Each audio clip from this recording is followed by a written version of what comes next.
I had a real encounter. I was working in an office that mainly did business-to-business sales and rentals. Since we weren't in a great part of town and we weren't exactly open to the public, I kept the door to our office locked. The only way to work the lock was with a key from either side. I had stepped outside to go on a sales call. We had tint on our door that allowed me to see out, but was a mirror tint from the outside. I tended to look out before leaving because it was a rough area, and I was a young female working alone. I looked out, and there were two young men walking about a block from me. No big deal. I could easily be safely to my car before they reached where I was. But before I knew it, the kids, both looked around 15-ish, were much closer than they should have been, like they had walked a city block in a split second. My flight or fight kicked in. I had no reason to be afraid, but I felt deep fear. So I went back inside and locked the door from the inside. I'm not even sure how to describe the fear I felt that led me to rush back inside. These kids started banging on the door. Only one of the two spoke. He said, "We need a phone. Let us in." I yelled, "No!" through the door. He kept banging on the glass door so hard it was vibrating. I threatened to call the cops. They kept banging and begging to use the phone. I finally got brave enough to get a better look at them so I could give a description to the police. And their eyes were pitch black.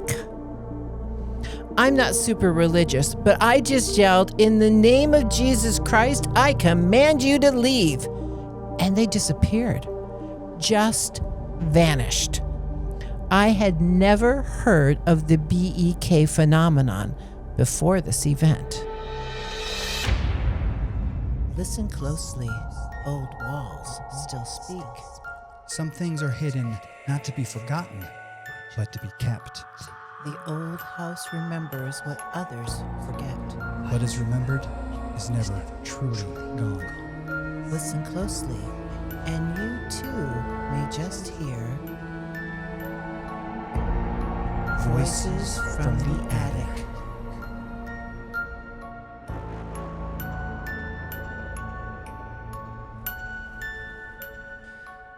Hey guys, welcome back to Voices from the Attic. I am Andrew T. Reed. I am a YouTuber, editor, researcher, podcaster, and overall big, giant, friendly nerd. I'm also a son. Hi. I'm sorry. I did a real quick ADHD. She just disassociated suddenly. She was like, "Oh, I forgot that I'm supposed to be talking next." No, It somebody, happens. one of our readers, listeners, I keep doing that. One of our listeners wrote me and said that you needed to have a T-shirt that said "Big Giant Nerd" on the back of it. I did So add the that's friendly, like the friendly. I like the BFG, the Big Friendly Giant. I like or if it's Doom, BFG stands for something else that I cannot say. in front of his mother. Hi, I'm Terry Reed. I'm his mom. I'm an author. I'm a podcaster, researcher, grandma, believer in all kinds of weird and strange things. And we're really happy that you're here with us today. Yeah. If my calculations are correct, this should be coming out on the week of July 4th, our Independence Day, and also July 1st, Canada Day. So happy Canada Day to our Canadian viewers. Yeah. Thanks for coming here, and for our American viewers, happy 250th. That's why I'm wearing my, that's where I'm Captain America. Wearing my Captain America shirt. For those who are listening and not watching, I'm wearing a Captain America shirt as well as like a plaid, a lumberjack shirt, which I feel like both of those things are distinctly American. Even if lumberjacks happened before America was founded, I feel like the plaid shirt and the suspenders, the Paul Bunyan look. I wish I looked like Paul Bunyan. I wish I was tall. And it could be Canadian too. I guess that's fair. It's also Canadian. So I'm representing, maybe not with the shield. I'm not representing, Captain Canada, but I I am representing both with the plaid shirt. So anyway, hope the weather's lovely, your picnics are wonderful, and that you take time to enjoy the celebration of 250 years of this wonderful nation. Yeah. So today, so thank you to all of you who have subscribed. Yes. Thank you. We're almost at 100 subscribers, which I really hope one day I go back and watch this and I go, 100 subscribers. Oh, wow, that's so little. But right now, that's a lot. It's like, we're almost into the 3 digits, which is, I feel like, kind of a monumentous occasion. That's right. So if you haven't, please subscribe and help us to get to that monumentous 100. Yeah. In fact, if you could help us get to 4 digits, that would be even better. But we know right now, 3 digits, we're going to stay at 3 digits probably for a while. But if you like this and you're not subscribed, what the heck are you doing? Come on. We taught you better than this. I'm so proud of him. That was like mom guilt, but exponentially put together. So please like, subscribe, comment. I love the comments we're getting. Yes. Yeah, it's really funny. There's one comment, because I keep on talking about how, if I say something wrong, let me know, and let me know in the harshest way possible. Make me cry. And one of the comments was somebody saying that they wouldn't want to make me cry. I'm so grateful that, Mom is the one that answers the comments, comments back. Because if it was me, I would be like, coward. Come on, you can do it. No. Make me cry. Make me sad. No, but seriously though, we appreciate all the comments that we've gotten. It's been incredible. Yeah, this is fun. It's a lot of fun. And please keep on commenting. Tell us any thoughts that you have. Well, maybe not any thoughts, I mean, a little bit of discretion, but specifically about the episode or about paranormal activities that you have in general. We would love to hear about all of that. Yes. And we've been getting some cool ones. So today we're talking about black-eyed kids. And I got to say, I did a Freaky Friday years ago after listening to black-eyed kids being talked about on Astonishing Legends. Yeah, which Astonishing Legends was it just a 1-part or was it a 2-part? Maybe even a 3-part. I know they've talked about black-eyed kids a few times. As I was doing my research, I tried to avoid most of their stories, though there are some stories, obviously, some big, important black-eyed kids and stories. I didn't try to avoid any of them. I just thought that they were great. Which is fair, which is absolutely fair. But that's also one of the reasons I avoided them, too, because I knew that, somebody else would be taking them. But anyway, go ahead. Yeah. I didn't mean to interrupt you. No, so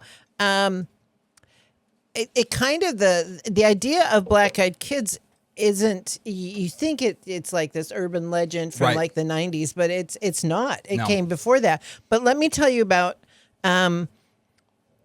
when it really started to get like internet traction. And when it was named as well. I think that's part of it too. He named it he named the kids, the black-eyed kids or the black-eyed children. And that's when other people saw the patterns, and that's when it started to, I would say some of it probably is fiction, but I would say there's also, I mean, even if most of it is fiction, if there are 1 or 2 experiences that are pulled from these that are just like real experiences, that's still incredible. That's still something that is remarkable and should be talked about. But yeah, go ahead and talk about the... Oh, it was a 3-part series. 3-part. Okay. Okay. And I guess, there are some people that say that Brian Bethel, who was the one that had the experience, did this as a creepypasta. But a lot of people say, no, this was his actual experience. And this was also, so this happened in the 90s, 1994, 1995? 6. Okay. But from what I remember, and I guess you'll be able to correct me if I'm wrong, he didn't. And I'll be happy to do that. Yeah. Because I'm your mom, and that's my job. Yeah, but also because you have the notes in front of you. Okay, that too. But he didn't post this on any forum at first. No. And not only that, like when he decided to tell people about it, he wrote it down, which as a journalist, especially in this in the 90s, 2000s, whatever, that's a very dangerous thing to do, because that you could lose your credibility Right. for a lot of different places. And so, it doesn't stink like someone trying to get money. What money did he get off of this? I mean, besides having a story. Right. No, this was not like getting views or anything. Not in 1996. No. Okay, so let me tell you the story. Yeah. Brian Bethel was a journalist out of Abilene, Texas. It was believed that the BEK phenomenon had stemmed from a story Bethel recounted to colleagues in a personal email almost 2 years after the incident had occurred. It was 1996 when he was on his way to pay an internet bill at the local provider's office. Do you guys remember that? When some of you might not. But like you would go and there would be like whoever your internet provider was would have a store right next to the Blockbuster video store that they don't have anymore. And you could drop in your check that nobody uses anymore through the Dropbox. Nowadays, we go onto their website and we click the Pay Now button. Or it's automatically withdrawn from your account. Yeah, we don't have to do anything. Honestly, I appreciate that because that takes a lot of stuff off my plate. Yeah. So anyway, this is the olden days of 1996. He actually got his into his horse buggy and he traversed. That's right.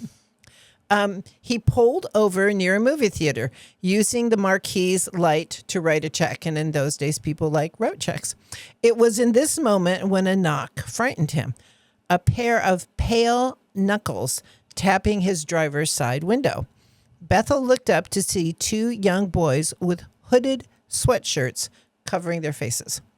An immense rush of fear suddenly rushed over him. And that's interesting because in a lot of the stories that I've been reading as I research this, that is one of the huge patterns. Yeah, yeah. The fear, as Bethel remembered, was incomprehensible at the time. The boy, who seemed to be the leader of the two, had curly hair and an olive complexion. The other boy stood in the background with red hair and freckles. Their appearance, though average at first glance, soon sent even more fear through his bones. The boys both had eyes that lacked any substance. They were just large swaths of pitch black. No life to them whatsoever. So this is not like black contact lenses. Yeah. So you still see the whites of their eyes, but everything else is. And not only that, from what it sounds like, if they're, voids, it sounds like there's not even, when people wear like those lenses that have that just black out everything. Right. If there's like any eye light or any light that gets into the eyes, there's shine. It sounds like it is absorbing that. Right. Even like it is no light is coming from those eyes at all. I'm not just talking about like, people talk about how there's a light in the like eyes. A glisten in your but I'm eyes, thinking right? like it's not even like a your classic eye shine. There's nothing like that nothing. either, which is it's like black holes. Mm-hmm. Yeah. It's like sucking everything in. Yeah. Sucking his soul in. Well, okay, I don't think so. But anyway, frozen in his car, Bethel listened as a leader asked if they could have a ride to their mother's house. They wanted to get money to see a movie at this nearby theater. It won't take long, the boy assured Bethel. We're just kids, the boy would continue. Ooh, as soon as someone says something like that. Well, also that's Trust me. Yeah. We can't. One of the stories that I has one of the most sinister lines. Yeah. We can't hurt you. We don't have any weapons. Ooh. It's like, yeah, you're acting like you need weapons to hurt us. They're little child, little teen. Though these words were perhaps meant to ease Bethel's obvious terror, it only made him panic even more. Bethel's a smart man. I mean, that's everyone. Everyone seems like whenever these kids hit whenever like people see these children, that fight or flight just kicks right in. in. Yeah, Right. Everyone.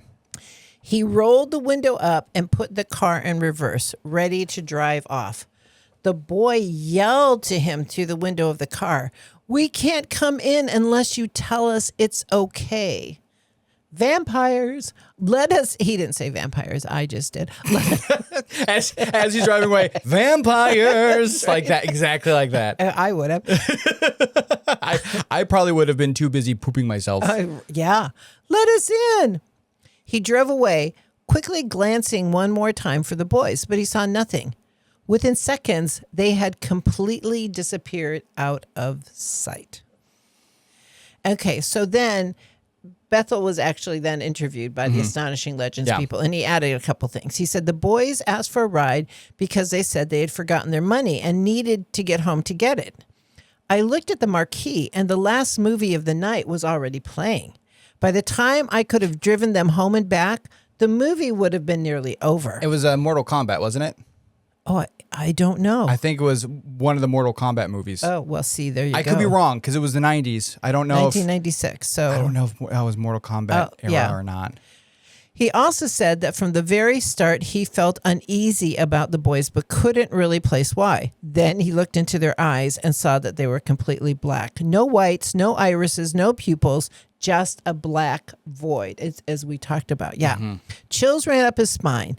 And the boys seemed to sense his terror because that's when they pleaded that they were just kids and they couldn't enter his car unless he invited them. I hate that. So that is the black-eyed kid phenomena, or the BEK phenomena. Yeah. So not to be confused with the Black-Eyed Peas, which is a pop singing sensation. Or the BK, Burger King phenomena. Right. Which is actually just a man in a king costume. Who's probably just as creepy as honestly, the if I saw that, if I saw that dude in the wild, I would... my fight or flight would also kick in. Yeah. So also I think Ash, I don't know. You start smelling the Whopper, you might be drawn towards him. Well, that's how he gets you. I know, right?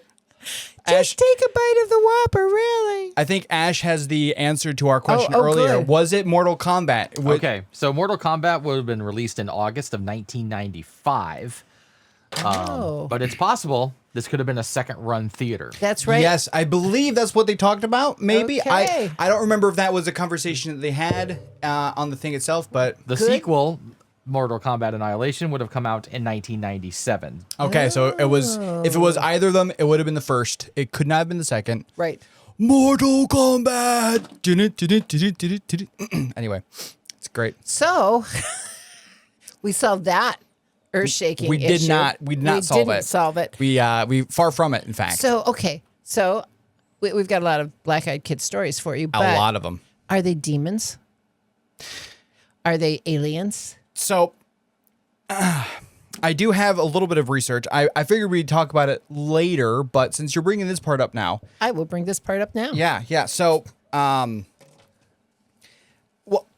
it fits into a large, the black-eyed kids fit into a larger pattern, it seems. There are two things that like, there are two parts of the pattern that really stand out to me. One of them was talked about on Astonishing Legends, though I will bring it up. In a few different articles, when they're talking about the black eyes, they mention either black eyes like a bird or black eyes like a rat, where they, some, or a mouse. There are some animals that have, strictly black eyes. And then, that could lead you to the thought pattern of, do we want to pause real quick, actually?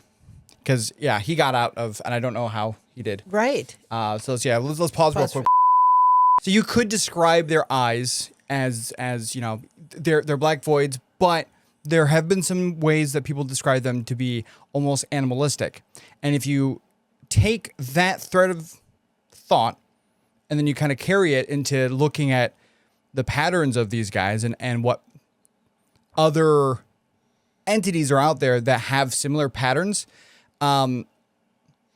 you could either say, one, they fit into a similar pattern of entities or things that have animalistic qualities, or even almost human but off. And it seems like with these kinds of malevolent things, they try to pretend to be human, but they are off in some way. They're not allowed to be fully, or they can't be fully human. And so that pattern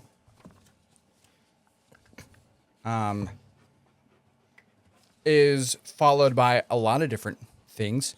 Okay, so let me understand this. Yes. Okay, so I'd also heard some, and I didn't copy the research because you're the research guy now.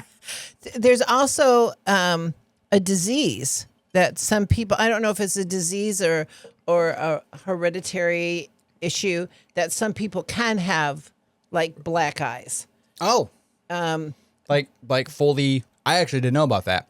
Like fully black, or like black eye, like as in I as want they to got say punched. it's like fully black, that there's some kind of, but and I get that probably you're going to look that up. I'm going to look that up real quick. But the idea that it's fully black, but then they gather in groups and they start trying to get into people's houses and cars. I mean, that doesn't. It's like, oh, here's this disease that your eyes go black, and you have this urge to go into people's cars and houses only if you're invited.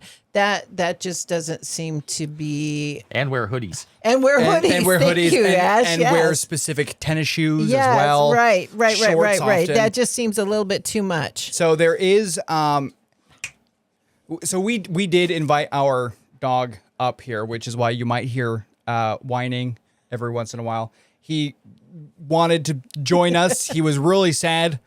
And so now that he's up here, he's realizing how boring it is.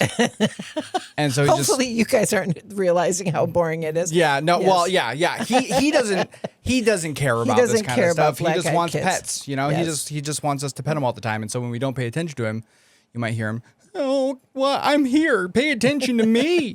Anyway, there is a disease called aniridia.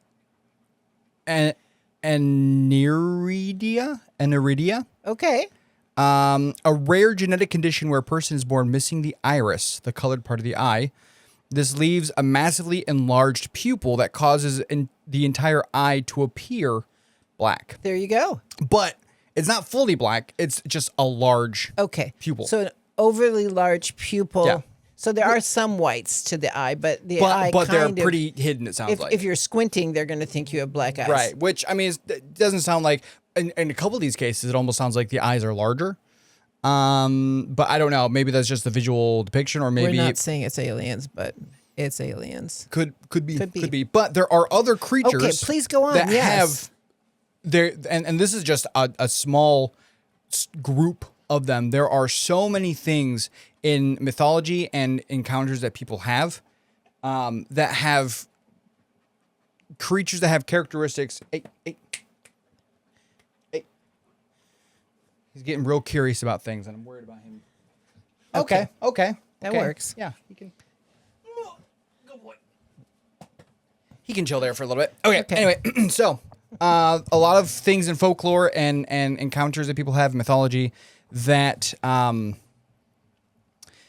where there are things that are trying to look human, but for some reason they're wrong. For instance, the ghoul in Arabic folklore.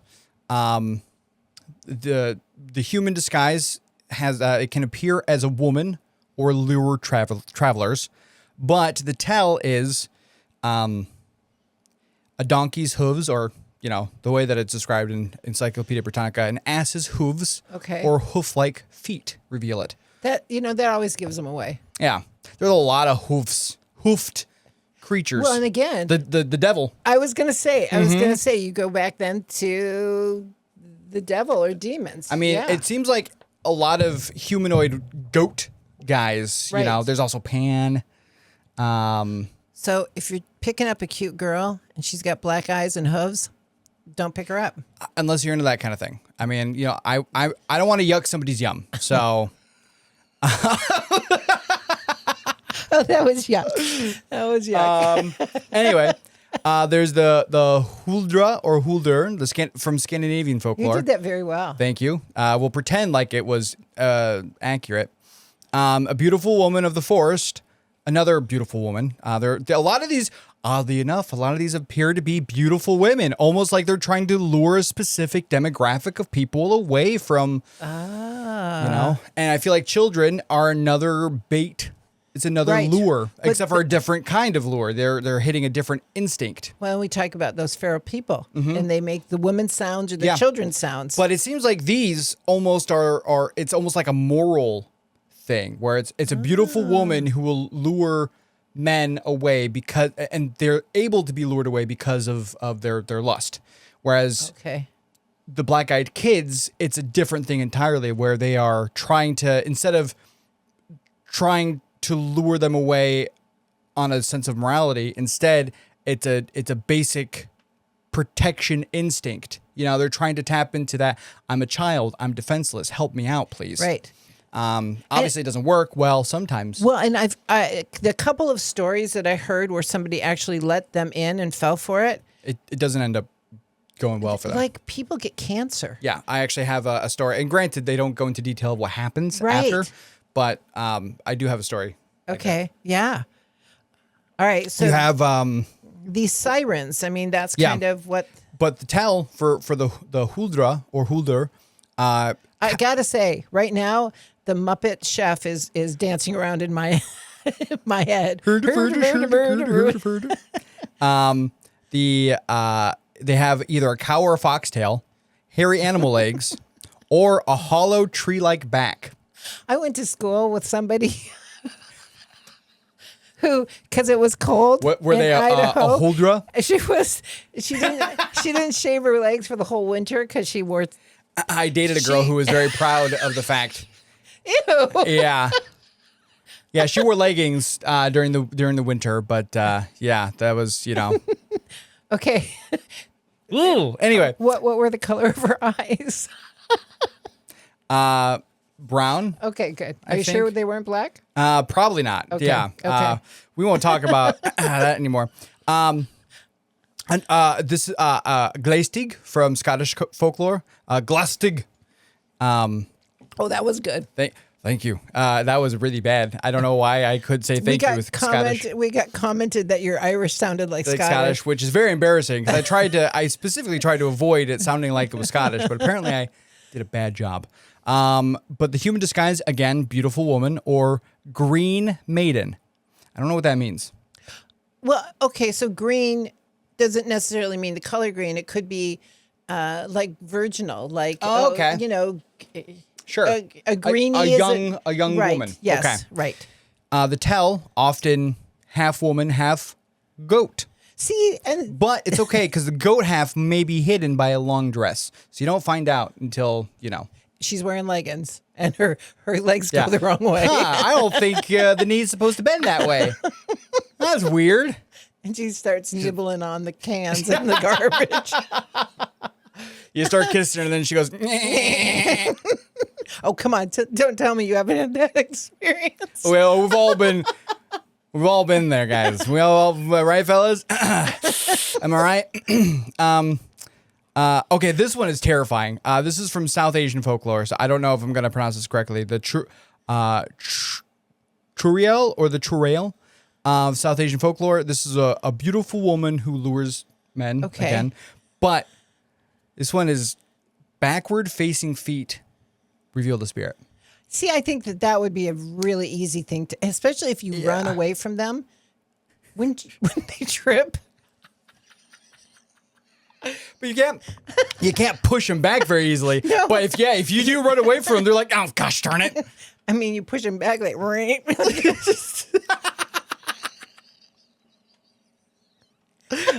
Like a springboard, they'll just come right back. From the Dominican Republic, Siguapa or Kiguapa. It's a C, so I don't know if it's C or K. Okay. A human female form, alluring or frightening. This was another backward facing feet and long hair. And so anyway, so there are a few different, the few more, but there seems to be often it's the feet that are the tail or the legs. But I mean, I could easily see that being a similar pattern of it being, and especially considering there are some of these that were just backwards things. So what we're hearing from folklore is that when you have a beautiful woman who is standing before you, statuesque, probably well endowed, Yeah. that the men are not looking at her feet or her legs. I mean, depending on who the guy is, probably not. That's all I'll say there. And maybe not even her eyes, because they're black. Oh, definitely not. Definitely, yeah. I mean, none of these describe people as having black eyes. Oh. But I mean, because this is just talking about other Animal-like. Yeah, other instances of people trying to pretend, or creatures trying to pretend to be human, but failing in specific nuanced ways. Now, I will say the glaze dig, I think, is closest because it's able to hide its animalistic. And like, if the black-eyed kids wore sunglasses, That's true. And they wear hoodies. They do. They do try. Well, and it also seems like they have some way to, because it seems like people, when they first interact with them, don't notice it right away. Right. Until they specifically try to pay attention to why they feel uncomfortable, and that's when it hits them. But they do notice the fear. Yes. Immediately, that instinctual gut reaction, this is a bad thing, this is a bad place kind of fear. Yes. They also have another common pattern in folklore and legends and things like that, and that's the need to be invited in. Which is like Count Dracula. Well, vampires is probably the strongest direct parallel. Right. It says here, there are plenty of vampire traditions that hold that a vampire cannot enter a home unless invited by the owner. And after that first invitation, it can come and go freely. Right. So once it's invited once, it doesn't need a secondary invitation. And you're able to see it often is the case with the black-eyed kids. I mean, the one story that I have, I'm sure some of your stories as well, like, they don't really, like, when you let them in, they don't stay around. Right. They leave. And it's like, okay, did I just give them access to my house indefinitely? Forever? Yeah. Or what did they leave there? Mm-hmm. What imprint did they leave in your house? Right. Similar theme are demons or the devil, except this one is less of a specific invitation to your home, but more of you are morally, something that you are doing invites a demon to abide with you or in you, and so it's more of a moral thing. But you are giving them, by your actions or your thoughts or whatever, you are giving them entry into you. It says here, demons are often discussed in terms of open doors, entry points, invitation, occult Ouija contact. Boards. I mean, we've Ouija talked boards, about that. Yes. Spiritual vulnerability.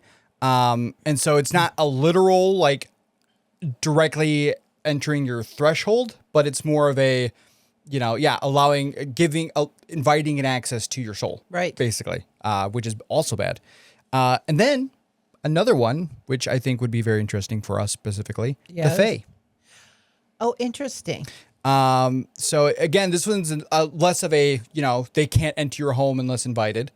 But when you enter contracts with them or do things, eat their food, it's your actions that invite influence over you. If you somehow put yourself into like an unspoken contract. Exactly. Into an unspoken contract, or if you put yourself in their debt. Right. That's when they get power over you. And so, and you lose control. Mm-hmm. Yep, you absolutely you literally can't control your body when that happens. And so that's another classic. And I'm sure there are others as well. Those are the kind of the ones that kind of came to mind. But there are a lot of examples of those ideas of, like, they're just not allowed in. And so the big question is why? Why are there rules that govern? I mean, even some of, like, when I think about, Sasquatch. Right. So I'm thinking specifically of one of the Sasquatch stories that we have, where it was like it was walking around the perimeter. Oh, when he was looking in the windows. Mm-hmm, mm-hmm. Yeah.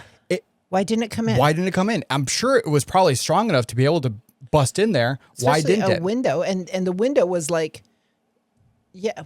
What were we thinking? The windows were taller than we thought. Yes, because it was like I want to say like 12 feet off the ground. Right. I was able to like look in. And so, what about a lot of these entities? Because a lot of cryptids, I don't hear about them breaking in. Well, and you if they had that can. one story, the Dogman story from Michigan, from your friend. Yeah. Who he forgot to close the door. Right. And so it could come in. It could, but not only that, it was also, I mean, and granted, the black-eyed kids can't even enter the car. Right. But I feel like it does seem to be there are certain thresholds that can be broken. For instance, the Bigfoot encounter in Ape Canyon. Oh yeah. When they were trying to break down trying to destroy the cabin, right. basically. For whatever reason, they weren't able to get in, but they were trying to. And so that's one of those where, why was the rule different? What made it so that they could try to break in as opposed to other stories where they don't. They kind of leave you alone. So I kind of and I didn't put this in my notes, but in one of the 3 episodes, they were talking about white-eyed beings. Oh. That were like dressed in white, and these white-eyed beings actually came to take away the black-eyed kids. And that's why it leads me a little bit closer to angels and demons kind of thing. Sure. Though I feel like angels, I mean, sometimes I don't know. It doesn't, from all the other like angel-like stories and the ways that they're angels more have been, people-y, not or they're floating eyeballs with millions of wings to represent the fact that they can move. And, okay. If you're talking about biblically accurate angels, there's actually a huge meme right now going around when people depict biblically accurate angels. They are terrifying to look at. Oh, okay. There's a reason why they're like, be not afraid. A lot of it's probably symbolic. Yeah. Because, you want to have all these different wings to enact or to represent how they can move, how they can act and do all that stuff. Well, there's the stories about the cherubim who have six wings, and some of they do different things, and so but so maybe the alien thing where there's a race of or a class of alien that's the black eye, and maybe there's the higher level aliens who are white eye, and the black eyes weren't supposed to come and they snuck out. I mean, who knows? I just know that it does fit some folklore patterns, but also this interpretation seems to be fairly new, though that original 1996 story is not the first time that they were talked about. Can I tell you one that's 20 years earlier? Absolutely. That would be 20 years. So 76. 76. Okay. Yeah, because I have one even earlier than that. But yeah, you go ahead and tell me that one.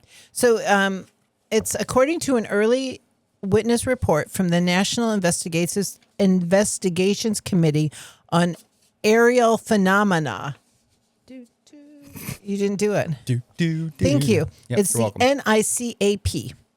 2 men, known only as Alain and Patrick, were making a leisurely drive through a small village in France, enjoying the autumn weather. It was around 3 p.m. when they decided to turn around and take a different route.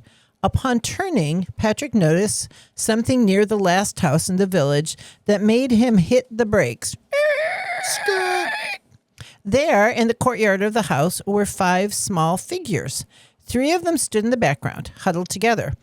Another was tracing its hands along the house. Hate that. Don't like that. Yeah. The last figure stood facing Patrick and Alain. Alain rolled down his passenger side window to get a better look. He reports that his blood ran cold when faced with the being. The appearance of the 5 characters was as strange as their behavior. They were all just over 4 feet tall. They were dressed alike in long garments that almost reached the ground. These garments were decorated with multicolored spots. It's like little tiny clowns. Terrifying.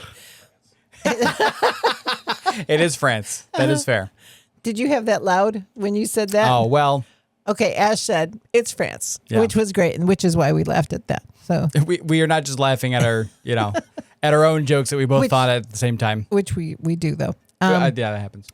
Okay, the beings themselves had earthy yellow skin Ugh.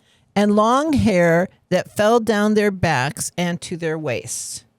Oh, it's another long hair. This almost seems like what is that? The ring. Yes. Mm-hmm. Okay. One of them had their neck just, Yeah. kicked to the side and going, The rest of them were doing. Wait, that's the Grudge, and there's also the Ring. Wasn't that the upside? Like she was doing the crab walk upside down. Yeah. Yeah. I think they both at one point did that. Did that. But yeah, she's the creepy one. I mean, they're both creepy. So continuing with creepy, their noses were compressed inwards. Well, like a pug. Which makes compressed inwards. So is that like you can't wear glasses then? Yeah.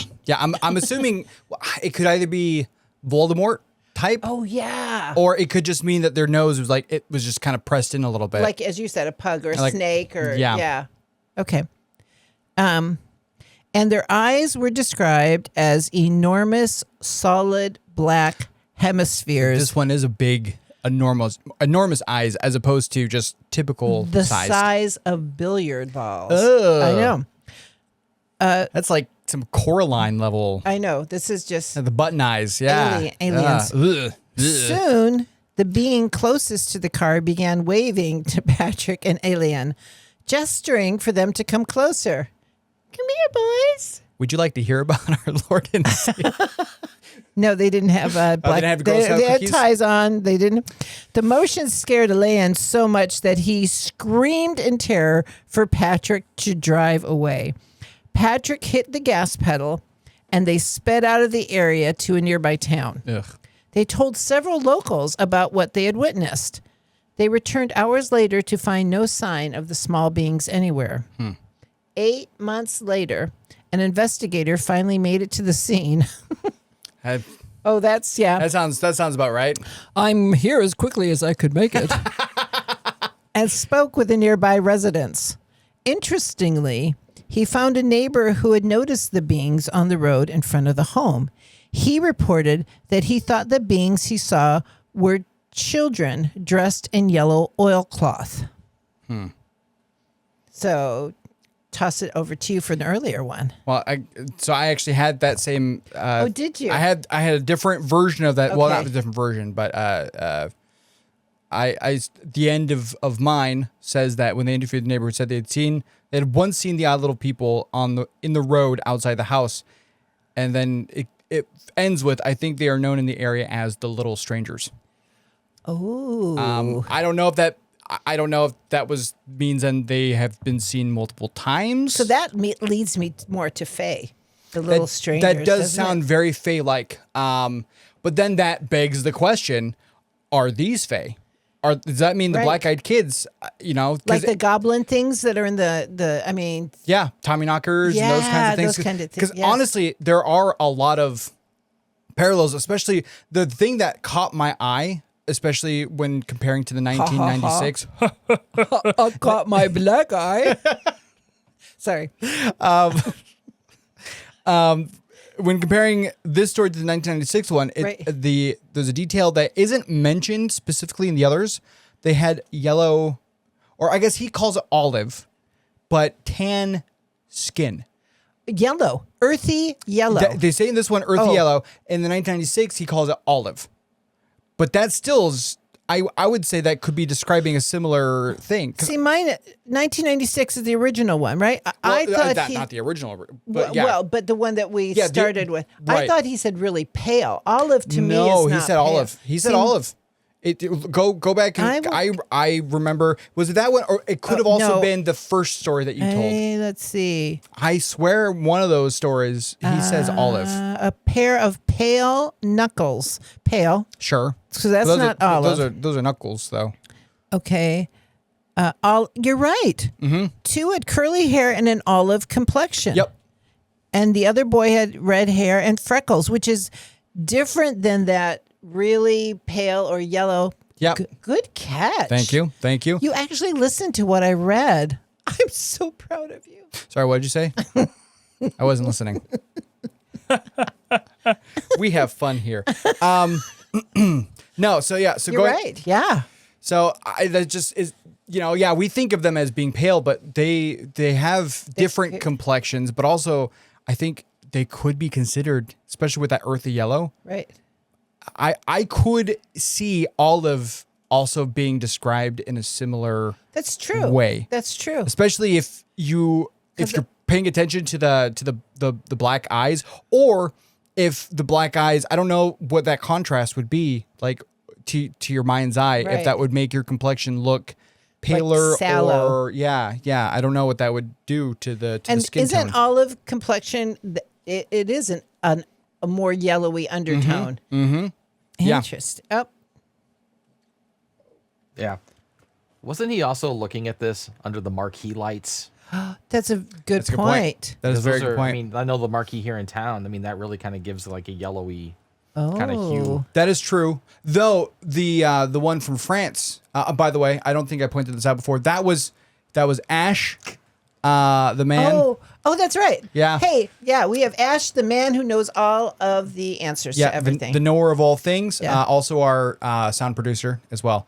A jack of all trades and a master of Jack. He leaves Jack locked up in his basement. He's throwing out the key. I'm not on camera because I'm still stuck in the back room.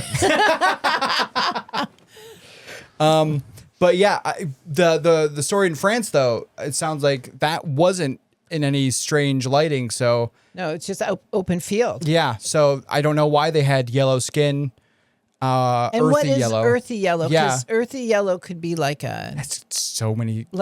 dirty yellow, like a I don't know. Almost sounds like they had what's that disease? Jaundice. Yeah, Yes. jaundice. Yeah, Yeah. Almost sounds like a jaundice type situation. They're walking with bow legs as well. They just need to That's have. something different. Oh, I'm thinking of something. I'm thinking of the thing that when you don't have enough fruit. Scurvy. Scurvy. I'm thinking of scurvy. I don't know the other things. Jaundice is just it's just a yellow skin? liver. It's a liver. So a lot Gotcha. of bad things happen. But Sure. yeah. Too much Billy Rubin. Right.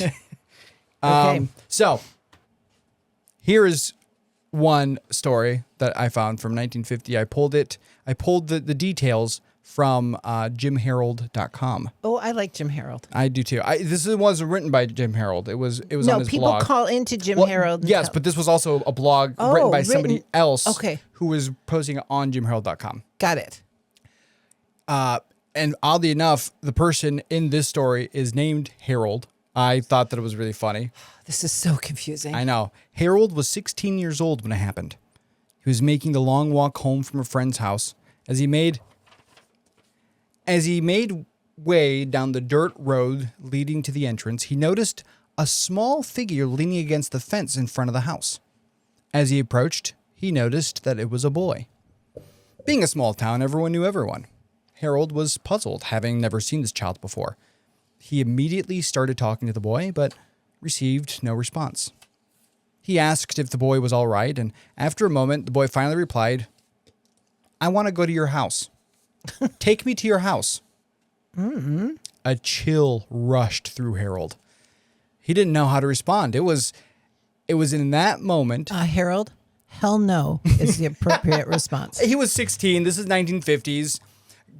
Gosh golly, no way is probably the appropriate response in that decade. It was in that moment that the boy looked up at him, a pair of solid black eyes staring at Harold with a desperate assertiveness. Harold felt glued to the ground, terrified. He looked up the road, planning to run, when the boy immediately shot back, "Now don't you run away from me. You're going to walk me to your house." That's another thing as well that I noticed in this story, kind of pausing here. A lot of the stories that we have, people have intentions to either say or do something, and the person responds to that immediate thought, Like they're reading their minds. which is terrifying. Yeah. I don't like that. I don't like creatures that can read my mind, or at Stay the very out least, of my mind. yeah, get out. This is for me and me alone. You're reading it at your own risk. That's true. You don't know what's in there. Enter if you dare. Back rooms. Yeah. No, don't you run away from me. You're going to walk me to your house. Harold was now feeling threatened, obviously. He made a run for it, sprinting up the road. Too scared to look back, all he heard was a screeching wail, like that of a bobcat. Was it the child? Wait, screeching whale, like, okay, I'm hearing. Because bobcats have horrifying, Okay. like, like that kind of. I'm sorry, could you do that again? I could be wrong here. Something like that. Finn didn't even budge. He's so happy to be with us. He didn't look at the weird noise. Anyway, Obviously, he's used to you making those kind of noises. So anyway, he made the noise. So, was it the child? Was this a wail of anger for not listening to his threatening words? He wasn't about to stick around to find out. Right. The front door to his front door flung open as Harold barreled through the entrance. Startled, his parents asked him what was wrong. Struggling to speak, he finally explained that he had seen to his protective. He finally explained what he had seen to his protective father. Soon, the father grabbed a shotgun and headed down the road, desperately searching for this boy.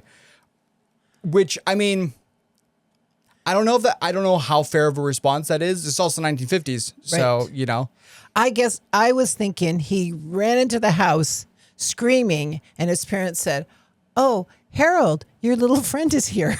Oh, that'd be a horrifying Wouldn't end. that walk and have that little black-eyed kid sitting on the couch next to mom and dad eating cookies and drinking lemonade? Ugh, it's like a Twilight episode. Using his coffee mug. Look at his coffee mug, exactly. You have a new little brother, and it's him. It's that child. Yeah. So he went down. The father went down, grabbed a shotgun, desperately searching for the boy. There was absolutely no sign of him anywhere. The family was left wondering just exactly what it was that Harold had experienced that night. His mother, fearing that it was literally the devil in disguise, brought Harold to a local clergy and had him blessed. And with that, the encounter with the screaming boy at the fence came and went, with more questions than answers. I gotta say, the whole dad picking up a shotgun and going after some strange child is a little disturbing to me. I agree. I feel like out of all the monsters in this story, maybe the dad was the worst one. But then again, he's also trying to protect his son, and it looked. Yeah. And honestly, like, especially looking at the facts that one, everyone knows everyone in this community. That's true. This is a strange child. Two, it was a strange child who demanded to go into their house while the boy was already, the 16-year-old child, his son, was already feeling threatened. And then three, this terrifying wail. That's true. I mean, I understand the reaction. It might have been a bit of an overreaction. But we also don't know what state this was in as well. So... Okay. And we don't know the culture and community. That's true. As well, too. I mean, there could be some people, if they're like immigrants from Ireland or something like that. It's like, okay, this could be, or any of the Northern European, where scary things come out of the woods. I'm trying to think of some of those, Northern Europeans. Why can't I think of any of the Croatian for some reason comes to mind, but I have nothing to base that on. It's just that idea of some of those things that you mentioned, the crone and those things that come out and pretend that there's something in there. I mean, vampires come from that That's true. area. That the specific word of vampire, anyway, it comes from that specific era, And the fact that the area. mom went and had him blessed, and that the priest or whoever blessed him didn't think it was weird that she would come and get. They could be Orthodox, which would then also, very honestly, a lot of patterns are lining up to it being kind of and there are some terrifying creatures in that lore. I actually would love to do more research in that area of the world because there's so much, and I get it because honestly, like looking at both their history as well as the region, there's just there's I mean, there's a lot. There's Scary a stuff. lot of, a lot of history. Okay, another story. So this was August of last year. I had just graduated about a week prior from college, summer classes. And as part of my graduation gift, my parents and grandparents went in together to buy me a flight to Rome.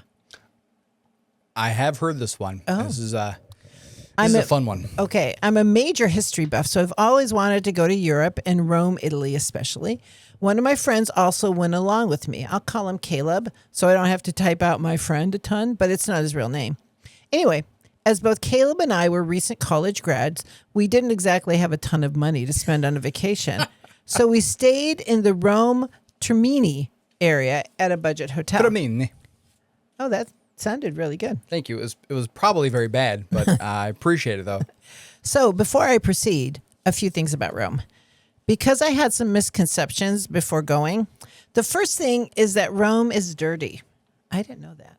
And just feels sketchy. When we think of Rome, we think of the Vatican, which is technically Vatican City. It's its own little... its own little country. Yeah. Actually. And so, but Rome, I could believe Rome was a little dirty. I guess I think, and am I thinking wrong? Like Parthenon, and I mean, is that? But that maybe I'm wrong. Those are also a lot of like the because like Rome itself, like the actual city, because those places are there, but it's very touristy. Outside. Okay, all right. I mean, it's like the difference between going to, like, if you go to Ireland, going to Dublin, right, versus going to the ruins of Tara. Yeah. And I need to correct myself. I called it Mara last week when we were. It's M-A. Yeah, it should be the Tara. cliffs. Oh no, the hill. Oh, the hill. Yeah, because I've been the cliffs of Moher, which is M-O-H. Moria. Yeah, the Mountains of Moria. That's right. Okay, sorry. Getting back to the story. Huge tangent.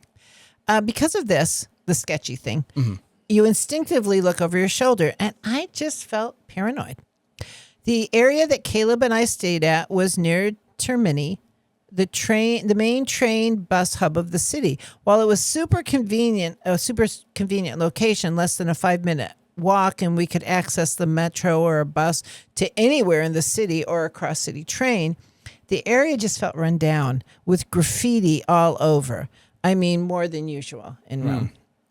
The other thing you should know is that Romans, and I would say, I guess Romans is fine, Italians, anyway, like to eat long meals and eat very late. So I will say it makes sense they would differentiate Romans because there's also Sicilian Italians as well. Right. There are different areas in Italy that have very different cultures. All right. So these folks eat, whereas here in the U.S., I typically eat dinner around 5:30 or 6 and generally finish well before 7:30. Some of the restaurants in Rome don't even open until 7 o'clock, which leads you to being out a lot later than you had intended. But the food, I bet, is amazing. Yeah. Well, and I will also say it's different than American Italian food. Right. Because like their pizza, very different than our pizza. Our pizza has been Americanized a lot, which they're from it. Like the pizza's been Americanized by Italian American immigrants. Right. But it's still, very different. It's different. Yeah. Yeah. So still tasty. Yeah. So one evening after dinner, it was probably about 9:30, Caleb and I were leaving the restaurant for the metro station to head back to Termini when we noticed 2 children following us. Now, you hear online that a lot of scammers use children to distract you. So I put my hand in my pocket around my wallet and walked a bit faster. I love that is the first instinct. It's like, oh, I'm being followed. That's right. I got to make sure that I can't get pickpocketed. That's right. Smart. Both kids were probably around 10 or 12.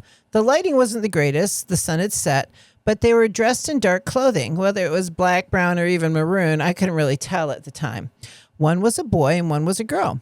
The boy had a very short haircut, only slightly longer than a buzz cut, whereas the girl was wearing a dark-colored beret and had long, slightly curly hair. I felt a bit of unease because something didn't seem normal at the time. Wait, pause. So one of them was wearing a beret? Yes. Is that what I heard? Yes. Dang.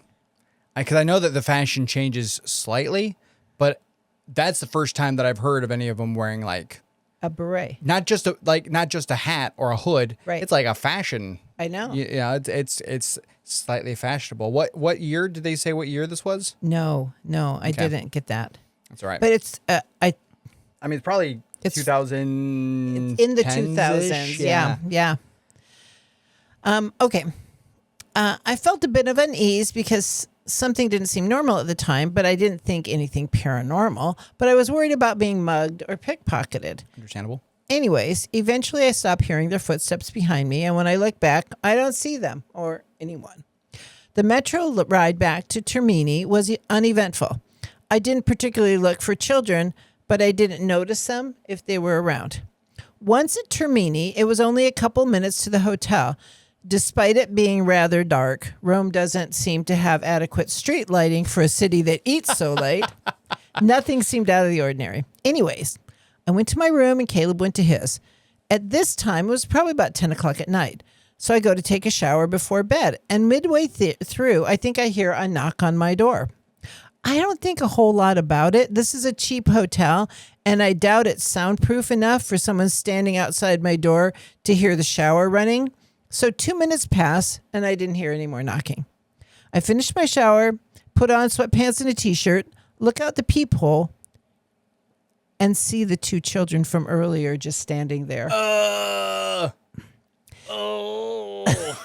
That's terrifying. Especially like any stories involving the shower and things happening. Well, like you're in a state of vulnerability. Oh, yeah. The shower stories. Ugh.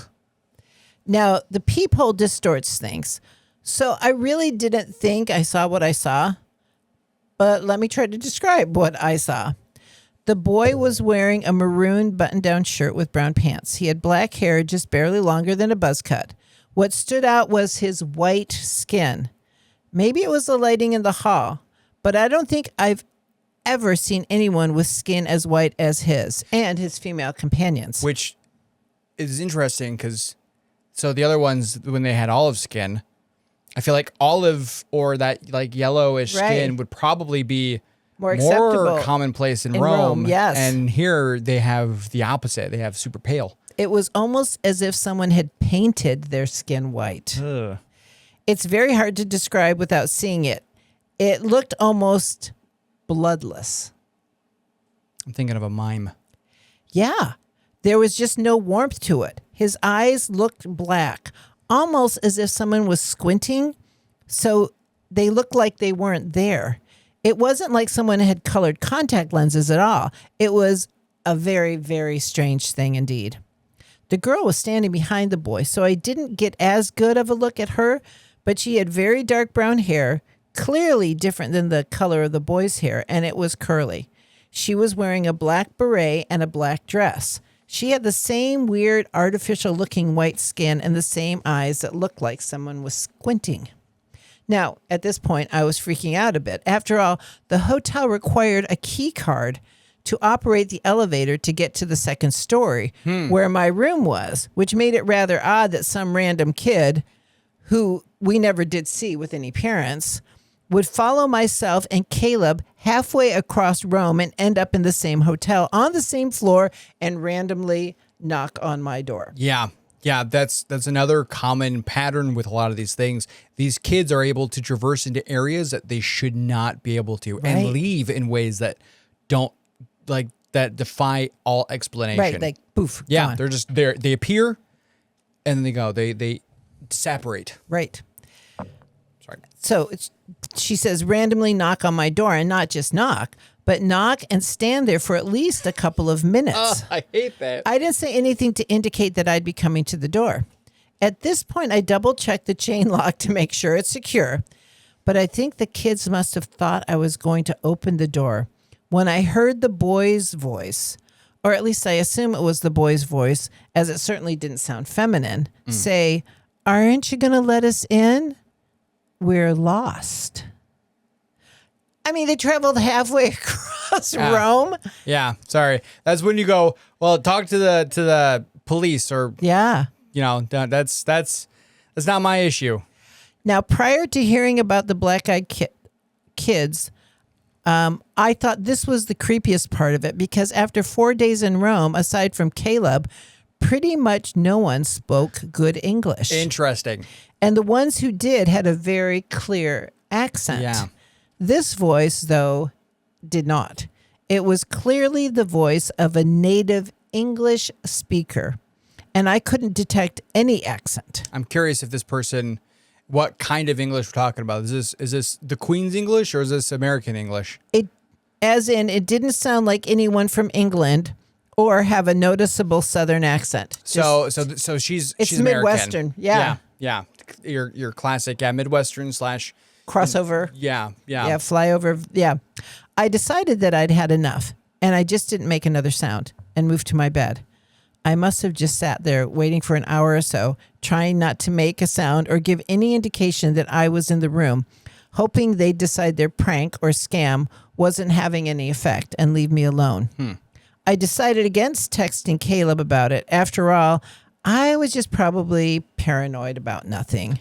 And it was just me being nervous, being 5,000 miles away from home, mixed with what I probably would have considered rather funny and mildly annoying rather than scary if it was back in the United States. Sure, yeah. No, Having children stalk you to your abode. That's locked by a key card. Yeah, that's definitely, that's And pure speaking overacting. a pure American accent. And have black eyes. And have black eyes. I suppose eventually I fell asleep and tried to wipe the memory of it from my mind. Caleb never mentioned anything about it, so I didn't mention anything to him either. But the memory has stayed around and really has only gotten fresher and a lot more terrifying after listening to that podcast episode about black-eyed kids. So I figured I needed to post this somewhere and let someone else know about the encounter I had in Rome. The rest of my time in Rome was without incident, and I haven't encountered anything like this in the United States. I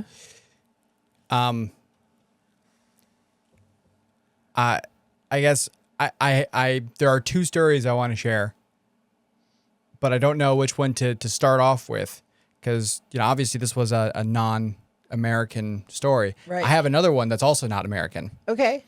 But I also have one that is very distinctly American. Oh, let's do American. Okay. So we can freak out all of you guys at home because these guys are coming to you. Yeah. Because obviously, the ones that we had, the one that you shared was was France, and granted, the first one happened Rome, Italy. Well, the one that you just shared, yes, was but Rome. the earlier But one the earlier was in one was in France, and then obviously the one before that was also American. Right. But while this is not only an American thing, it definitely happens. I mean, America is just a big country. I mean, it's the size of multiple countries put together. That's true. So, People are always amazed when they're from Europe. Yes. The coolest thing that's happening right now, we're going off topic just a little bit, Oh, what? Us? I know. Off topic? are all of these Europeans coming here for the The FIFA? the FIFO, yes, and their astonishment, yep. amazement at the things that we kind of take for granted. It's really cool to see these things through their Buc-ee's, Yep. through their eyes. I love Buc-ee's. Yes. I think Buc-ee's, I lived in Texas for a little bit. Right. I was able to go and experience, I feel like you have to go to Texas to experience authentic Buc-ee's. There are other Buc-ee's outside of Texas. Right. I've had Buc-ee's in Texas, Buc-ee's in Florida. Ooh. It was cool. Was it with the Florida man that you had the Florida man who does all the things? Local Florida man. No, this was, we did a girls trip. The girls and I, we went to St. Augustine, and there was a Buc-ee's very close to that. That's fun. So we went there. But Buc-ee's is like amazing. And so Have they been going to Waffle Houses? they've been going to Waffle Houses. Good. And then they're just amazed at the friendliness Yep. of people. I guess they were in I want to say it was in Texas. They were there, and they've been cataloging through X everything that's been going on. So the people knew that they were coming, and so a local cupcake shop had already left in their hotel room before they even arrived, gosh. all of these special cupcakes for them. That's awesome. They have just been really impressed with the warmth and friendliness and the vastness. Yes. That's what of the United States. You know, you can drive and drive. We know this. You can drive and drive and drive forever, and you're still in Nebraska. Yes. Been there, done that. Yeah, no, some of our states are bigger than multiple countries put together. Exactly. I mean, you look at the size of Illinois versus the size of like Germany. Right. I mean, I think Illinois is bigger than Germany. I believe so. Yes. Yeah, I know it's bigger than the UK because Right. that's Yeah. but It's like Texas might be the whole European Union. honestly, I don't know. I don't know if that. Yeah, Alaska might be though. Alaska. that's yes. fair. Yeah. That's fair, especially if you're looking at it based on the map, because if you have a flat map, it's distorted. I Right. feel bad for Canada and Alaska because talk about the effects of distortion, because it's they're trying to put a globe onto a map. It's it doesn't work, and they just get on like flat maps. They just get wildly overblown. I don't know if you knew that. I didn't know that. Yeah. Maps, a lot of like world maps, when they have the United States is like kind of right in the middle. Well, not right in the middle, but you have United States, like North America and South America, because of how relatively close they are to the equator. They don't really get too distorted, but the further you go from that middle point, the more distortion So they don't happens. just take the measurements and use that as a cartographer. Say, okay, well, the largest is. Well, because if you look at the grid system is based on a globe. And so if you want it to be accurate to the grid system, you have to warp it into that specific way. I never knew that. Yeah, so like if you look at a map of Canada, or if you look at a world map and you look at Canada and Alaska, just know that's not the actual size compared to the United States, because it is vastly overblown. Also, Iceland and Greenland are made to be a lot bigger on the maps. I had than they no actually idea. are. Yeah, so the more you know. So, Okay. but this one, Now we can call this podcast educational. there you go. But this one Okay. takes place in the United States, Okay. specifically in the state that everything happens. Oh. If paranormal pattern, You go ahead. Yeah, You I say it. start the story off because I took a lot of the notes and everything, and I kind of rewrote it a little bit. If a paranormal pattern happens in multiple states in the U.S., it's safe to assume it will happen in Ohio. On the weekend of July 21st, 2010, Noetic, which is not his real name, similar to the Caleb guy, he That's right. he decided this is a fake name because he wanted to remain anonymous. He was working the night shift at a data center in Ohio. He worked as the weekend computer engineer and you guys some of you might know some of the details of the story, because I found this story in like a lot of different listicle type things, but I wanted to go and I found like the original, or at least a blog with the majority of the details. And so I took those details and, anyway, so he worked as the weekend computer engineer from 11:30 p.m. to noon. So he typically had the building to himself. However, he never felt threatened, as he had a monitor in his office that was dedicated to the 2 security cameras on his building. There was one in the front and one in the back. He never felt like he had anything to worry about until this night. Dun, dun, dun. His trouble started at 5 a.m. when he went out to the parking lot to take a quick smoke break. It was a quiet... See, smoking is really bad for your health. That's fair. I mean, paranormal entities can get you when you're taking smoke breaks. Though, you got that wolf man who's also smoking that cigarette. I know, yeah. The howl was a little... Nicotine howl. A little mucusy. It was a quiet summer morning with the dawn just beginning to break. He didn't expect to see anyone up quite yet, which is why he was surprised when he saw 2 teens staring at him from the parking lot of the plaza next door. Fear gripped him at first, but he rationalized it, telling himself he probably scared them too. That must be why they kept staring at him. Still, he finished his smoke break, keeping an eye on them the whole time. He went in and got back to work, but 10 minutes later, the intercom buzzed. He checked the security feed to see who it was, and to his horror, Noetic saw the 2 teens at the front door staring at the camera. Noetic pressed the talk button, demanding the boys to tell him what they wanted. They just looked at the camera, and one of the boys gestured to him to come here. Not talking, just like a, kind of a beckoning motion. Not having any of it, Noetic pressed the talk button again and telling them, I don't have time for any games. You both need to leave the property. But rather than leave, they just stood at the door. After a while of trying to ignore them, he finally got fed up and stormed to the front door. There was a special window at the front door that allowed Noetic to see out without anyone else being able to see in. Oh, nice. Okay. But as he approached, he was able to get a good look at these two teens. They appeared to be wearing typical clothes, shorts, dark hoodies, and tennis shoes. I didn't write this down, but I believe he said one appeared to be about 17, like 16 or 17. Okay. The other one appeared to be 13 or 14. Okay. But as he was looking at them, he noticed the eyes. Both of these teens had pitch black eyes that seemed to be able to see Noetic through the glass. Ooh. Hoping to scare them off, Noetic pushed the door open with the intention of telling them that he was calling the police. But before he could speak, one of the teens said, "That will not be necessary, sir. We simply need to use your phone. Can you let us in?" Yeah.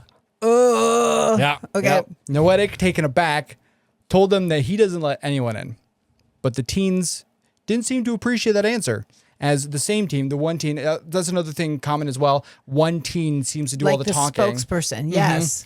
The same teen said, "No, you're going to invite us in." These are not the drones you're looking for. This teen oddly had a beard and talked in a slight British accent. While the other teen was there, smiling with a twisted grin. A twisted, that's cool. Yeah. But it's they described it as a terrifying grin, just like too grinny. Yeah. Fed up, he told the kids that he was going to call the police and then closed the door. He made his way back to the office and looked at the security monitor.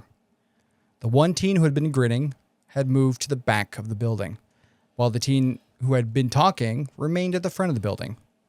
Ooh. They both stared at the camera. Just looking up, staring at the camera. After Noetic called the police, he once again hit the intercom and told the teen in front, the police are on their way. I don't know if I would have told him. I would have let the police tell them. I think he was scared and he didn't want the kids to be there anymore. And you know what? Right. I don't blame him. Right. I mean, it's a little scary. The teen just smiled and said one more time, "I need to use the phone. Let us in." He didn't respond, and after a bit, they moved together off camera into a blind spot. Now, it describes this particular blind spot. It wasn't located anywhere that you could escape. If you went into that blind spot, the only way you could get out was by Walking past again. showing back up on camera. Okay. And there was a fence there. Even if you hopped that fence, you would be able to end up on camera again. But he never saw, once they went to the blind spot, he never saw those teens again.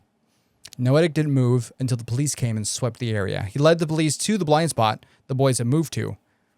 And wouldn't you know, there was no one there. So, freaking Ohio. I know, right? Right? Okay, well, I'm going to move us to Vermont. Ooh. I know. All right. So, this is, hello, everyone. Very friendly. I live in rural Vermont, and I am an amateur author. It's my hobby, you could say. But I've been interested in black-eyed kids for quite some time and wanted to write a book about it. However, I've been researching BAKs for about a week now. And 2 nights ago, my wife and I were awoken by a knock at our front door at about 2:40 a.m. So note to us, stop researching, and if someone knocks on the door. Although I have to say, as we've been recording this, I keep hearing thumps from downstairs in the house. Well, that's good. Glad I got about that. Especially it's the cats. As I do research I'm usually up here in the attic. Well, they're not going to knock on the attic window. Let me tell you, If they do, don't let them in the attic window. That'd be horrifying. Yeah, I hear. I turn around because I've got a window behind me, which that alone is a bad idea. You know, I got a window behind me and just like looking over and seeing children there on stilts somehow or something. That'd be or floating in the air. Yeah, at that point, I'm gonna walk away. It's like no, I know what you're gonna do, Mom. I'm gonna get a phone call. Mom. Hey, Mom, could you bring the gun? Mom. I gotta shoot a child with black eyes. He's levitating. Then you call your dad, obviously, because that's what dads do. That's fair. Well, and yeah. Anyway, yeah. Okay, going back to the story. Sorry, it was a pretty loud knock, not smashing, but just loud thuds in threes. Smashing. Right. That's Nigel Thornberry. Okay. Smashing. Anyway, go ahead. I told my wife I'd go downstairs and check it out. I'm sure his wife said, honey, you're going downstairs. You're the one with the muscles. You can go downstairs. You're the man. That's your job. Taking out the garbage, mowing the lawn, doing the barbecue, and answering the door at night. Those are man jobs. That's fair. That's fair. It's reasonable. However, when I got closer to the door, I had an odd sensation of fear come over me. Mm-hmm. It was a very strange feeling that I can't really explain. I hesitated for a moment, 10 seconds or so, but then I buckled up and opened the door, and to my surprise, it was just a kid. At first, I thought it was the neighbor's kid who lives down the street. He's around that age, 13 or 14. He had his head down and was wearing a dark gray hoodie. I asked him kind of angrily what he wanted, and he then continued to stand there and say nothing. I then raised my voice and said his name. Because he knows the kid's name. He's assuming that. And that's when he looked up at me. So he was just staring blankly before. He was looking down. Oh, he's looking down. He's looking down with his hoodie on. Because he didn't want his eyes to be seen. That makes sense. I don't believe I've ever felt fear like that before in my life. His eyes were completely black and his skin was pale white. I slammed the door in his face and locked the deadbolt.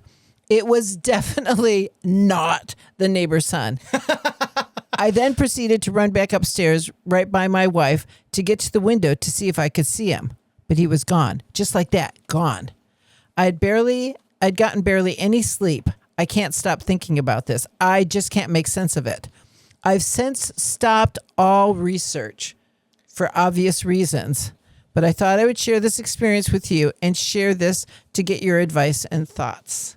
Now, people on Reddit, kind of did amateur author. Yeah, Are you trying out your newest plot on us? Unfortunately, that is my first thought. But this was interesting because one of the responses he received was, your encounter is one of the creepiest accounts I've read so far.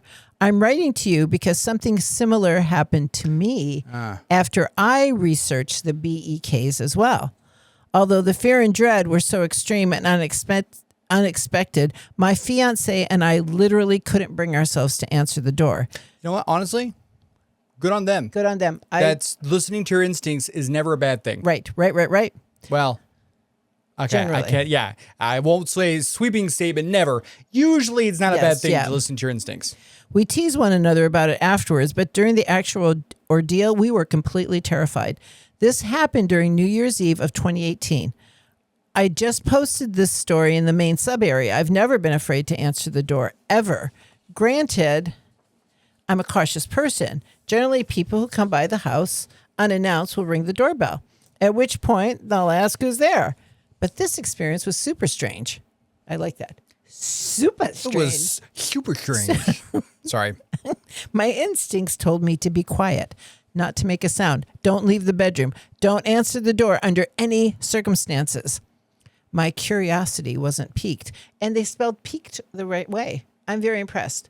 When your curiosity is P-E-A-K. No, it's P-I-Q-U-E-D. That's right. And not it's French. I know. It's French. That's really sad that we both did that the same way at the same time. I was terrified. It was bizarre. Thinking back, I don't recall really ever being that scared of anything before. Scary movies are actually a bit humorous to me, partly because I know they're fake. This was a primal fear that I felt. My fiancé is way braver than I am, and he wouldn't budge. He was equally bothered and agreed to be quiet and stay put. Your thoughts?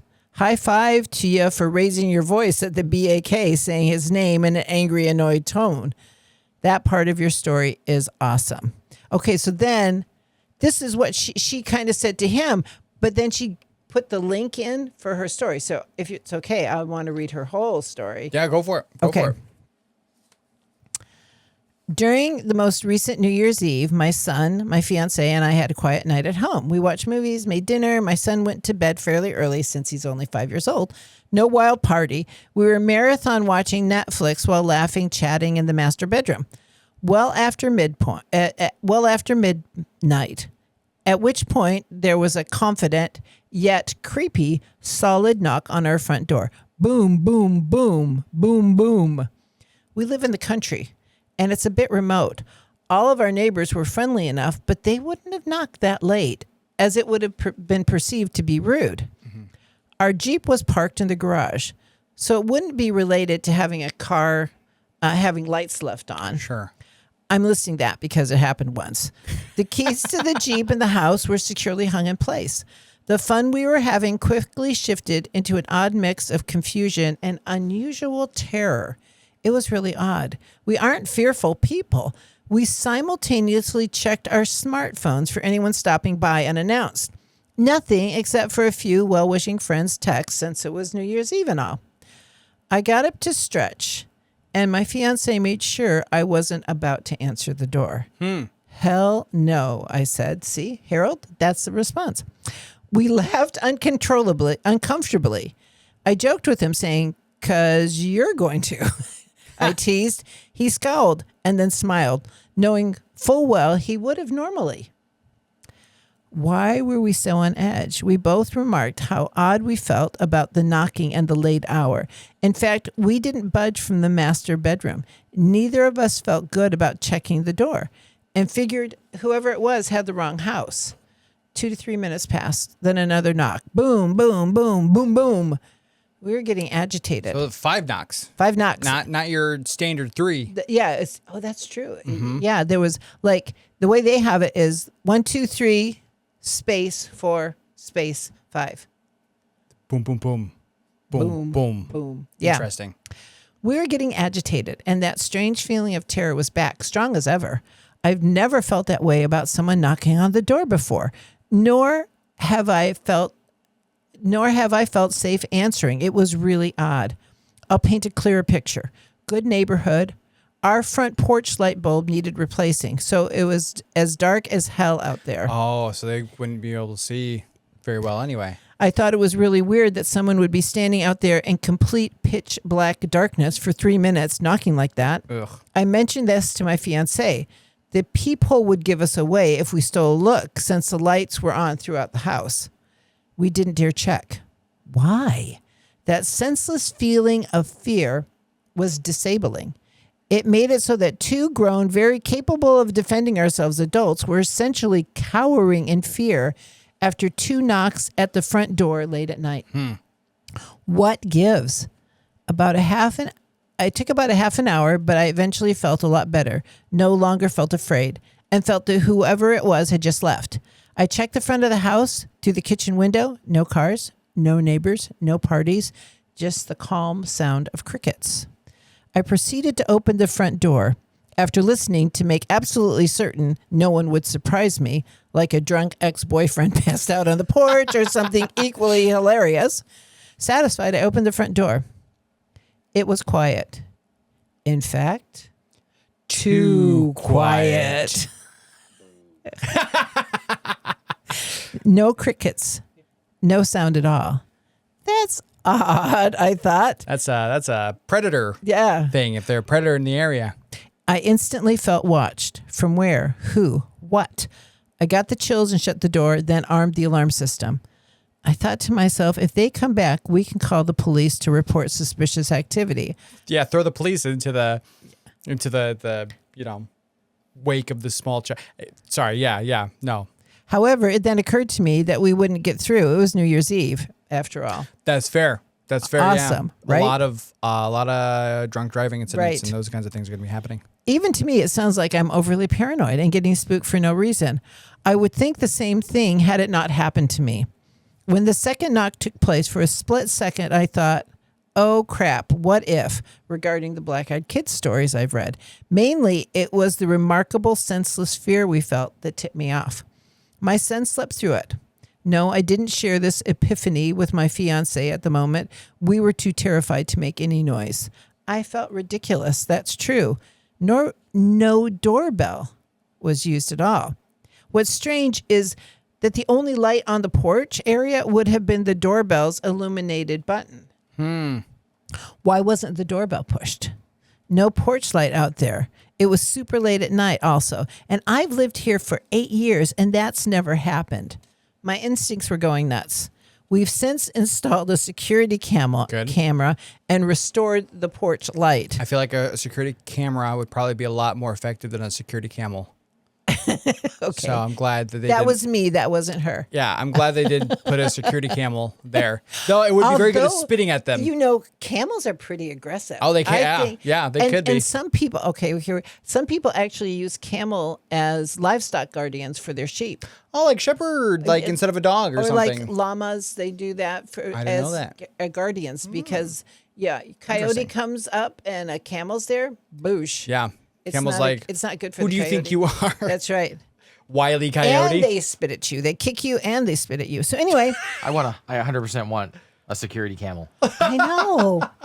They can upgrade him to a battle camel. Hump day, hump day. Put a gun turret on each hump. That would be, what is that?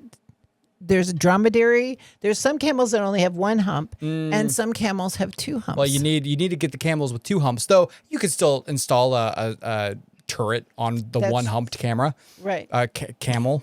See, it's easy to do. You're right. You're right. I did it. I fell So- into my own trap. Since we've installed a security camera, we returned the security camel and restored the porch light. Your thoughts? I mean, it does follow a lot of those. Well, I can't say it follows the similar patterns because they don't go up and try to. And they didn't see who it really was. Again, good for them. I think that's really Smart. Yeah. If you feel the bad vibes, don't go and you don't need to go. You don't and need face. to go. Yeah, like there are some fears you need to go face, but there are some fears, especially when your instinct is telling you this is dangerous. Don't go there. Don't go there. Your instincts are there for a reason. My kids used to give me a hard time because there would be times where they would ask to go out, and I would just have a bad feeling, and I'd say, no, I really want you to stay home. I really have a bad feeling about this, and they'd stay home and nothing would happen, and they'd say, Mom, we stayed home and nothing happened. And I said, well, because you stayed home. Well, yeah. I mean, that's the whole point. But it's like, we never will know whether my bad feeling was a correct feeling or not until, maybe in heaven, there's like videos that will show you, if you'd gone out that day and not listened to your mom, this would have happened to you. Here are the 5 million ways you could have died. But your mom saved your life. Yeah. You're welcome. Or your instincts. That's true too. So tell us your. Yeah, let me go back to outside of the United States. So we're gonna probably end the episode here, talking about a BEK encounter in Ireland. Oh, ooh, the little people. I'm not going to try an Irish accent because judgy. I'm kidding. You could have the wrong kind of accent. See that? I thought that sounded. I also thought this was Irish, but I could have done the wrong accent last time. But it's also really it's not great, so I'm gonna stop. Anyway, yeah. So in 2009, 18-year-old Karis Holdsworth was walking home through Lisburn, Northern Ireland, after spending the evening at a friend's house. It was about 11:15, still warm outside, and Karis was heading back to her small flat in a rougher part of town. So when she turned the corner and saw 2 boys standing in the little patch of grass outside her apartment, she was already on edge. Yes, totally understand that. Yeah. The boys had their backs to her. One looked about 16, the other maybe 13 or 14. Maybe that's where I got that detail from the last one. Okay. I don't know. Karis slowed down, trying to decide what to do. Then, at the exact same moment, both boys turned around. At first glance, they looked ordinary enough. Hoodies, jeans, dirty trainers. Just two local teenagers standing where they shouldn't have been. She stopped a few yards away, one hand inside her bag, gripping a small can of pepper spray. Good for her. It's a rough part of Lisburn, so I get it. Gotta protect yourself. And then you put your keys in between your fingers. Wolverine the keys a little bit. Yeah, Wolverine the keys. Yep. And then, seeming to know her intention, the older boy spoke. "No need for that," he said calmly. "We just want to borrow your phone, miss." That was when Karis noticed his eyes. Of course, they were completely black. Every instinct in her body told her to get away from them. So she kept moving. She briskly moved towards her front door, trying not to look back, fumbling through her bag for her keys. Behind her, the younger boy called out, "Please, miss, my mother won't be happy if she doesn't know where we are." I would say back, "Whose fault is that, boy?" "Not mine. Sounds like a you problem." No, I wouldn't say that because I'd be terrified. That's right. And in my mind, I bravely said, as I, bravely ran away. And for one strange moment, Karis felt herself wanting to help them. She felt a little bit of a... like a pull? Yeah, just a slight pull. They were young. They were asking politely-ish. They needed a phone. But the feeling passed as quickly as it came, because thinking about those voids where their eyes should have been filled her with dread. She stammered something, not even a full sentence. It was like, I, something like that. Got the key into the lock, slipped inside, and shut the door behind her. For a few minutes, she tried to calm herself down. She made coffee. I think maybe a little bit, if you're trying to calm down, you make coffee. That might be a little counterintuitive. That's right. But, something warm. Yeah, and that was soothing to her. She turned on the television, sat on the sofa, and took deep breaths, trying to convince herself that whatever had just happened was over. Then came a knock at the door. She ignored it dutifully. That's not my problem. Did she go, la, la, la? Unfortunately, she didn't, because then another knock. Oh, okay. And that's when she decided to creep a little bit closer to the door, listening. Okay. For a few seconds, there was nothing. Then 3 loud knocks struck the door wood hard enough to make her jump, like you just did. I just... Karis looked through the peephole to find the boys' faces filling the view, staring back at her with their black, empty eyes. I hate that image, by the way. Yes. And there's so many peephole stories. You look through the peephole, That's right. and they're just staring. I hate that. One of them spoke through the door. "Miss, we won't hurt you. We promise." For a moment, fear gave way to anger. Karis opened the door just enough to confront them. "What do you want?" The older boy smiled. "We want to use your phone." "No," she said. "Just let us in," he replied. "We won't hurt you. We don't have any weapons." Ooh, that's the weapon one. That's the weapon one. And then did you say, "But I do"? And she sprayed the pepper spray at the child's black eyes. Okay. No, that's not what happened. Karis slammed the door and locked it. Good for her. When she looked again through the peephole, the boys were still standing there. Only now, they weren't smiling. Karis checked every window and every door in the apartment. Then she called a friend and told her to come over immediately. Her? Why didn't she call the police? I don't know. Okay. I don't know. Who was her friend? Maybe the friend would have been Our faster than the friends in police. Ireland tell us why didn't she call the police? Mm-hmm. I don't know what the Lisburn police, I don't know if that, Yeah. 10 minutes later, her friend had arrived. Karis opened the door and embraced her, relief flooding her body. So her friend showed up. Okay. She opened the door. The kids weren't there anymore. Maybe your friend was like a female MMA boxer or something like that. Could be. Okay. Well, here's the thing. The friend told her there had been 2 boys standing in the yard when she arrived, but as soon as they saw her, they walked away. Oh. And even she said there was something about them that felt dangerous. Karis eventually moved out of that neighborhood, but according to her, the fear of that night stayed with her. Because whatever those boys were, she was certain of one thing. They had not come to borrow a phone. Well, we hope we creeped you out. We didn't even get to tell any of the stories about what happens when you do let them in. Don't let them in. Don't. Let's just say that. Yeah, though we probably will do a follow-up because I have so many more stories that I found. So we do BEK2?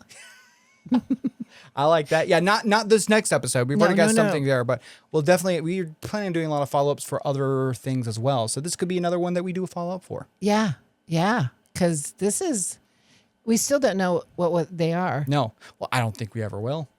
So you don't want to open the door and say, so what are you guys? I open it with a microphone or something. I'm like, so tell me your story. That's right.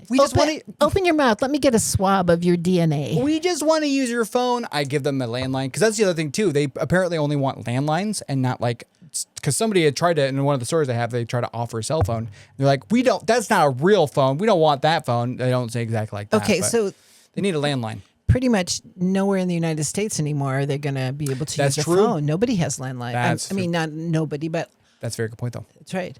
And I wonder if you gave them a rotary phone, if they would be like way confused because people are now. They don't even know how to do a rotary phone. No, and they don't know why. I actually have done a little bit of research. I know why. I'm not going to talk about it right now because it has nothing to do with anything. But rotary phones are very interesting, is what I'll say. So I grew up using rotary phones. So I'm old. I didn't. I know you did. I grew up with the digital. Boop, boop, boop, boop, boop, boop. Yep. So. Yep. Mm-hmm. Yeah. Our generation, if we get mad at your generation, we're going to replace all the phones with rotary phones and we're going to write in script. You're not going to know what we're talking about and you're not going to be able to call anybody. It's true. Yeah. We'll just have to send smoke signals. That's right. Mm-hmm. Yes. Yeah. Cursive, the bane of young cursive, people. Yes. Oh, I hate cursive. See, and it's so cool. I gotta pee. I don't know what happened. I'm so sorry. I know we're wrapping up. Go. Sorry about that. That's okay. Yeah, I thought we were wrapping up sooner. And I just kept on. I was like, anytime. It's me. Okay. It's me. What did we say? I mean, we were basically kind of, I feel like it was winding down at that point. So we could probably transition. We did say something like, we're glad we creeped you out. Yeah. Don't open doors. We're going to do a second one. Yeah. Oh, yeah. Yeah. We could easily do I'm sure there's enough material that I've already captured, but also I know there are other books and other people have written about and captured other people's experiences about black-eyed kids and or children, BEK or BEC, whichever you prefer. There are so... I like K because C makes them seem childlike. And kids are also... I know, but almost sympathetic. And I don't want the sympathetic thing. I don't know. That's just me. Oh, that's fair. That's fair. So, yeah. I mean, either works, either way. But there's so many more stories and experiences that people have had. Also, other adjacent stories as well. There's a story that I found. I didn't put into this one, but maybe in the next one. Another one from further in the past, where it was a black-eyed man, as opposed to a child. Oh. Before the BEK stuff. And Don't It Make My Brown Eyes Blue. That's a song. That you probably didn't know. Oh, this is generate. Oh, we were talking about rotary phones and those kinds of things. That's what we were talking about that's first. right. Thank you for joining us. We hope you have a wonderful 4th of July. Yes. And again, subscribe, like, comment. If you have a BEK story, we would love to hear it. Yeah. You know what? If you want to have a BEK story, do a lot of research into BEKs. Open up any time that somebody knocks on your door that you don't know them, make sure that you go and invite them in before even looking, at them. No. This podcast does not approve those comments. No. If you see some children wearing some terrifyingly plain clothing, just like staring at you, hoodies. Yeah. Or the ones in France that had the polka dots. Yeah. If you see, look, it's France though. So they could have been mimes. You don't know. Don't be the dad. Don't be the dad with the gun from the 50s. Don't be that. Yeah. Don't randomly don't close your door. Out your shotgun. Don't go out of your way to bring a shotgun to a child fight. Yeah. That's not great. Though I don't think it's bad to be protective If a at the door. child comes to you and says, I'm lost, call a police officer. Yeah. Let them deal with if they're, yeah. Let them invite them into their car. Right. Because that's not technically their car. Right. I wonder if that is a part of it as well. I wonder if it's my car versus like if I was a police officer and I had a police car, which was a state car, that's not technically mine. So they're not linked to you. Right. But then does that mean then that squad car, is that now haunted and possessed by a black-eyed kid? Every single police officer from that point on now has all the same problems that people do when they invite them into their home. We have Ash in the back laughing right now. Do they have black-eyed kids in communist countries where nobody actually owns anything? Ooh. That's true. Let me use your phone. No, comrade. It is our phone. Our phone, comrade. In Soviet Russia, the black-eyed kid doesn't ask to use your phone. You ask to use their phone. That's right. Can I use your phone, comrade? Please. I think people have phones in Russia. Yeah, they do.